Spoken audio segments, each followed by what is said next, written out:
School, we decided we were going to have him come stay with us in Spokane, Washington. So Dad put him on a Greyhound bus in Akron, and we met him at the Greyhound station. Now at the time, Danny was as tall as he ever was, but he weighed about 110 pounds soaking wet. When he got off that Greyhound bus, he kind of unfolded. Now, I was busy flying and on alert and doing other things. Sunshine is my wife. Sunshine was trying to keep him fed because he ate like crazy. That big long bean pole. And he'd go over to the gym and he came to me one day, we're having dinner, he says, I was at the gym today, and this guy came over and said, we'd like you to play on our base basketball team. And Danny said to him, I think I got to graduate from high school first before I can do that. I could tell millions of stories about my best friend, my baby brother Dan. I know where we'd be today. I'd be sitting in my easy chair with my phone in my hand. Every play would be texted to me, and he'd be screaming, down the middle, go long. And about 3 plays later, they go down the middle and go long, and they make a touchdown. He should have been an NCAA coach. I mean, he would have been great at it. We talked 2 or 3 times a week for the last several years, and we really did become great friends.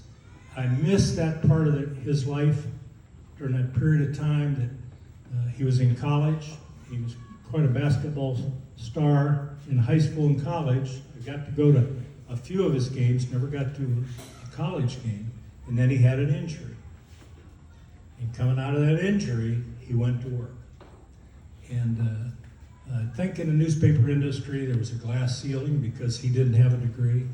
No matter how much over those years I'd tell him, Dan, take night school, do other things. And he was too busy working. And that's how Danny spent his life, busy working. And he had a few loves. And one of his big loves was his family. That was his biggest love. His whole life was focused on that. Next was Ohio State Buckeyes. Then the Cleveland Browns. Now, being a Cleveland Browns fan is a lot like virginity. It's its own punishment. But he stayed loyal his entire life to the Cleveland Browns. He was an athlete. He was a great leader and manager. And hopefully you get to see some of the pictures and see the plaque. He would come down and help me as we put wreaths on grave sites at Wreaths Across America at Barrancas National Cemetery.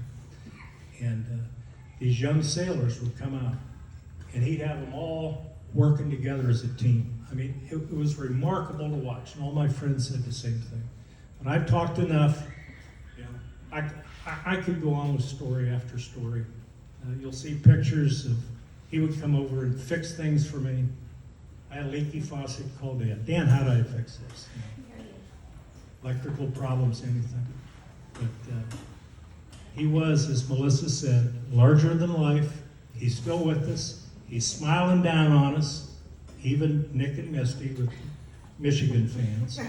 He still is.